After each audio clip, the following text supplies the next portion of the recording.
మిత్రులారా అందరికీ నమస్తే. నేను గరిడేపల్లి సత్యనారాయణ, న్యూ లక్ష్య ఆర్గనైజేషన్. కోదాడ కార్పొరేషన్‌లో మనం చూస్తాను. తెలంగాణ రాష్ట్ర వ్యాప్తంగా అర్బన్ ఎన్నికలు, మున్సిపాలిటీ ఎన్నికలు జరుగుతా ఉన్నాయి. కోదాడ కార్పొరేషన్‌లో ఒక వార్డు మెంబరు ఏకగ్రీవం అవుతున్నటువంటి ఏకగ్రీవం నేపథ్యంలో ఆ వార్డులో ఉన్నటువంటి మహిళలు, ప్రజలు ఆ ఇంటి రోడ్డు మీదకెళ్ళి ధర్నా చేయటం, ఆ ఇంటి గెలిచిన ఏకగ్రీవం అభ్యర్థి ఇంటి దగ్గర పోయి ధర్నా చేయటం, గొడవ చేయటం, గలాట అని మనం పత్రికల్లో, మీడియాలో చూసాం. ఎటువైపు పోతుంది ప్రజాస్వామ్యం? డబ్బుల కోసమేనా? మరి ఇలా 10 లక్షలు, 10 లక్షల నుంచి ₹1,00,00,000 లాగా పెట్టే పరిస్థితి మనకు కనపడుతుంది ఒక్కొక్క వార్డులలో, ఒక్కొక్క పరిస్థితులలో.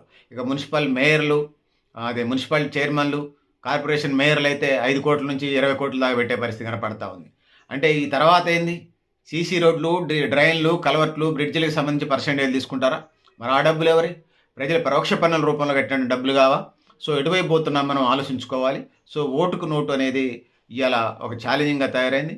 సో ఇవాళ రాజ్యాంగంలో మహాత్మా గాంధీ కొంతమంది కోటియాలన్నాడు, వల్లభాయ్ పటేల్ ఇంకొంతమంది కోటియాలన్నాడు, ఇంకొంతమంది ఇంకొక అన్నప్పుడు భారత రాజ్యాంగం ప్రకారం సో అందరికీ ఓటు ఇవ్వాలని సరే అభిప్రాయాలు డిస్కషన్ చేశారు.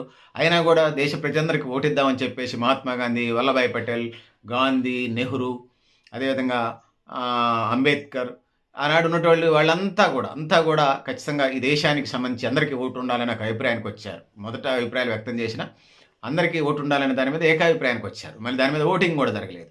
మరి ఓటు హక్కు ఇచ్చి రాజుగా ఈ దేశ తొలితరం స్వతంత్ర సమరయోధులు, దేశం స్వతంత్రం కోసం పోరాడినటువంటి మహానుభావులు ఓటు హక్కునిస్తే మీరు 1000కి 2000కి ఓట్లు అమ్మకు దుబ్బుతారు. రాజులు గండ్రా, మీకు నచ్చిన నాయకుడిని అనుకుని మేము 1000 ఏళ్ళు 1,00,000 ఏళ్ళే బతకం, మేము 100 ఏళ్ళ లోపని మహాత్మా గాంధీ, జవహర్లాల్ నెహ్రూ, వల్లభాయ్ పటేల్, అంబేద్కర్, మేము బతికేది 100 ఏళ్ళ లోపే అని మీకు ఓటేసుకొని మీకు నచ్చిన వాళ్ళని ఎన్నుకోండి, మీ స్వతంత్రం పోరాటం చేసి మీకు అప్పచెప్పే స్వతంత్రం అంటే ఓటు ఇచ్చి మీ నాయకుడిని మీరే ఎన్నుకోండి అంటే రాజు పదవి ఓటర్కి ఇస్తే ఓటు అమ్ముకొని బానిసలాగా మారుతా ఉన్నారు. ఇది పరిస్థితి. ఎటువైపు నెట్టివేయబడతా ఉన్నారు. తొలితరం నాయకులు వాళ్ళు కలలు కన్నటువంటి అనేక మంది స్వతంత్ర పోరాటంలో అనేక మంది ఉరితీయబడ్డారు. భగత్ సింగ్ లాంటి వీరులు అనేక మంది జైళ్లల్లో, కాలపాని లాంటి, అండమాన్ లాంటి జైళ్లలో మగ్గారు. అనేక కొరడా దెబ్బలు, అనేక లాఠీ దెబ్బలు. తెలంగాణ సాయుధ పోరాటం కూడా అందులో భాగమే. మా కుటుంబాలు కూడా అందులో ఉన్నాయి. నాకు తెలుసు మా కుటుంబాల మీద చేసినటువంటి నిజాం రాజకీయ పరిపాలకులు చేసినటువంటి దాడులు నాకు తెలుసు. సో అందుకోసం చెప్పదలుచుకున్నది ఏంటంటే, తొలితరం అసలు స్వతంత్రం ఎందుకు తెచ్చాం? తెచ్చిన తర్వాత రాజ్యాంగాన్ని ఎందుకు పెట్టుకున్నాం? రాజ్యాంగం పెట్టుకొని ఈ దేశ ప్రజలకు ఏం హక్కులు ఇచ్చాం? 21 సంవత్సరాలు కూడా 18 సంవత్సరాలు చేసుకొని యూత్ అంతా ఓట్లేయాలని కదా.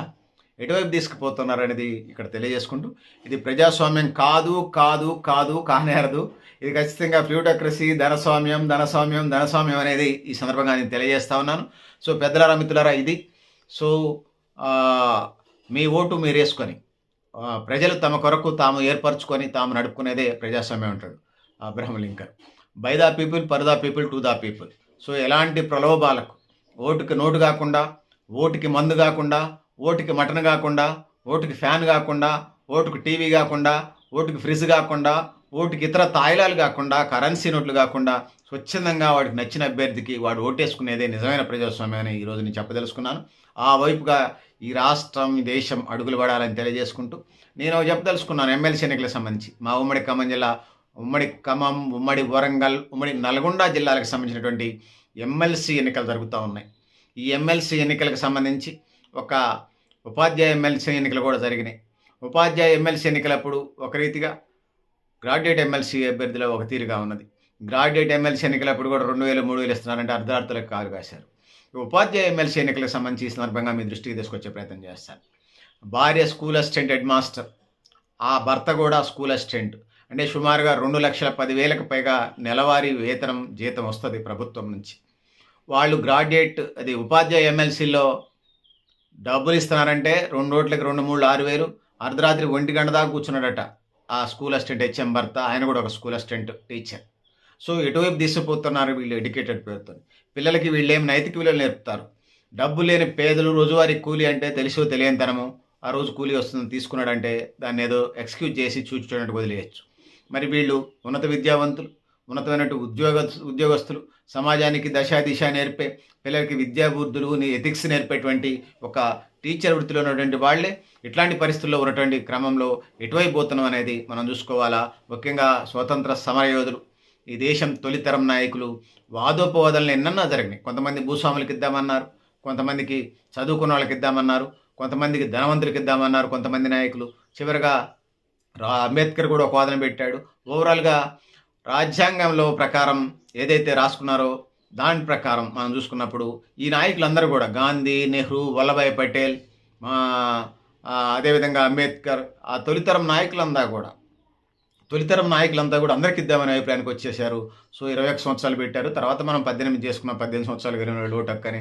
సరే, దాని యొక్క ఫలాలు, దేశం యొక్క స్వతంత్ర ఫలాలు ఎటువైపు పోతున్నాయి అనేది ఇలా ప్రశ్నార్థకంగా ఉంది. సో మనం నడిపించే నాయకుడా, మన ముంచే నాయకుడు వైపు తీసుకెళ్తున్నామని తెలియజేసుకుంటూ, సో పెద్దలారా, మిత్రులారా, సో ఈ ఎన్నికల సందర్భంగా, ఈ ఎన్నికలే కాదు ఏ ఎన్నికలకైనా ఉపయోగపడే ఒక మాట చెప్తాను నేను. తాగుబోతులకి, తిరుగుబోతులకి, కబ్జాదారులకి, ముండల ముఠాకూర్లకి, అమ్మాయిల పిచ్చోళ్ళకి, డ్రగ్స్ బ్యాచ్కి, ఈ ఎదవలందరికీ, అవినీతి పరులకి ఓట్లేయకండి. ఖచ్చితంగా నిజాయితీతోని, చిత్తశుద్ధితోని ముందుకెళ్ళే వాళ్ళకి ఓట్లేయండి. అదేవిధంగా ఆడికి డబ్బులు ఎంత ఉన్నాయనే కాదు, వాడి గత చరిత్ర ఏందో మీరు ఒకసారి చూడండి. వాడు గత చరిత్రలో ఏం చేశాడు, ప్రస్తుతం ఏం చేస్తున్నాడు, వాడు భవిష్యత్ ఎజెండా, ఆలోచనలు ఏంటి, ఆ వైపు విధి విధానాల వైపు నిర్ణయాలు తీసుకొని ప్రజలు ఆ వైపుగా మొగ్గాలి. ఈ దేశం అప్పుడే బాగుపడుతుందని నమ్ముతా ఉన్నాను. నేను ఎప్పుడూ 100 ఏళ్ల క్రితం మొదలుపెట్టినటువంటి భారతదేశం 80 ఏళ్ళు అవుతుంది స్వాతంత్రం వచ్చి. 80 ఏళ్ళైనా మన దేశంతో పాటు స్వతంత్రం వచ్చినటువంటి దేశాలు టాప్ 5 దేశాలుగా ఉన్నాయి, టాప్ 2 దేశాలుగా ఉన్నాయి. 45-50 మధ్య స్వాతంత్రం వచ్చినటువంటి చైనా, జపాన్ లాంటి ఇతర అనేక దేశాలు ఇవాళ టాప్ దేశాలుగా ఉన్నాయి. మన దేశం కూడా ఏదో చెప్తున్నారు కానీ అవి కాకి లెక్కలు. 100కు పైన ర్యాంకులు ఉన్నాయి. 200 దేశాల్లో 100కు ఆకలి సూచీలో కానీ, సంతోష సూచీలో కానీ, అక్షరాస్యతలో కానీ, పేదరిక సూచీలో కానీ, పౌష్టికాహారం, పోషక విలువలో కానీ, తలసరి ఆదాయం కానీ, నేషనల్ ఇన్కమ్ కానీ, ఎటు చూసుకున్న 100 ర్యాంకులకు పైనే మనం కనిపిస్తా ఉన్నాం.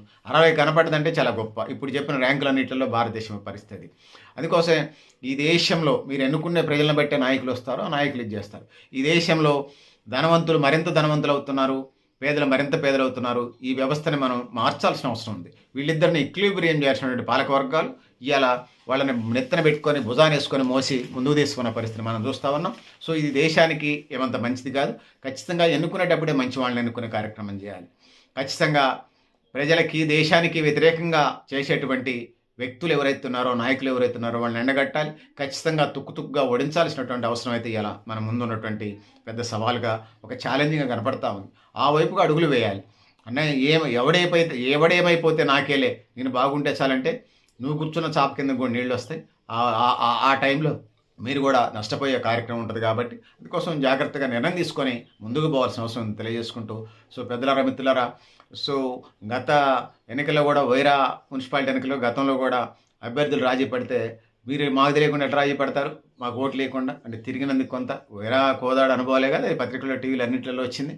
గత ఎన్నికల్లోనే వైరాలో, ప్రస్తుత ఎన్నికల్లో కోదాడ, ఇంకొత్తర తెలంగాణలో జరుగుతూ ఉంది. సో ఏకగ్రీవం అయితే స్వాగతించాలి. రెండు వైపుల అభ్యర్థుల ఖర్చులు తగ్గుతాయి.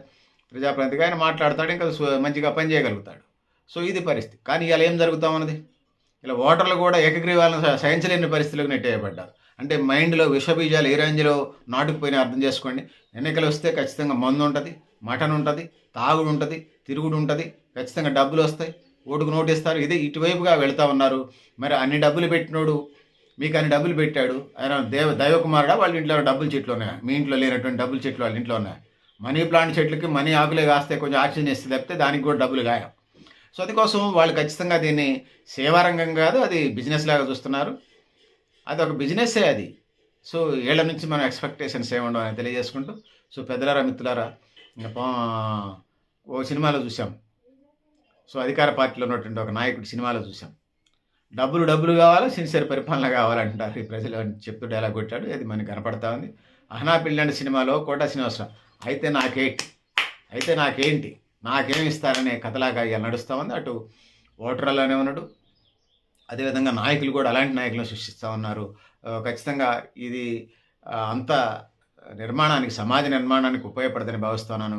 అవినీతి, బంధుప్రీతి, ఆశ్రిత పక్షపాతం, బ్యూరోక్రటిక్ విధానాలతోనే ఈ దేశాన్ని మనం ఎప్పుడు కూడా అభివృద్ధి చెందుతున్న దేశంగా చూడాలి, కానీ అభివృద్ధి చెందిన దేశంగా చూడటానికి ఇంకా 100 ఏళ్ళు పడుతుందో 1000 పడుతుందో తెలియజేసుకుంటూ, పెద్దలారా, మిత్రులారా, మీరు కూడా మీ అభిప్రాయాలు కామెంట్ బాక్స్లో అయినా తెలియజేస్తూ, ఇలా విలువలు లేనటువంటి మనుషులు డబ్బులు ఉంటే చాలు నాయకులుగా చలామణి వాళ్ళని ఎండగట్టి మనం తాగుబోతుల్ని, తిరుగుబోతుల్ని, ముండల ముఠాకోరుల్ని రాముడు లాంటి నాయకుడు కావాలి. రాముడు లాంటి నాయకుడు ఏకపత్ని వ్రతుడు అనేది. సో మళ్ళీ ఇతర ఆచార వ్యవహారాలు అట్లా ఉంచండి. అట్లా ఖచ్చితంగా సామ్రాజ్య నిర్మాణం చేసే నాయకుడు కావాలి. సో ఆ విధంగా ముందుకెళ్లాల్సిన అవసరం తెలియజేసుకుంటూ పెద్దలారా, మిత్రులారా, తాగుబోతుల్ని, తిరుగుబోతుల్ని, ముండల ముఠాకోరుల్ని, పెండవలంలోనే 2, 3 ఫ్యామిలీలు పెట్టి ఎదవల్ని, ఇలాంటి ఎదవల్ని ఎన్నుకోవద్దని తెలియజేసుకుంటూ పెద్దలారా, మిత్రులారా, మీరు కూడా మీ అభిప్రాయాలను కామెంట్ బాక్స్ రాయని తెలియజేస్తూ నేను గరిడేపల్లి సత్యనారాయణ న్యూ లక్ష్య ఆర్గనైజేషన్.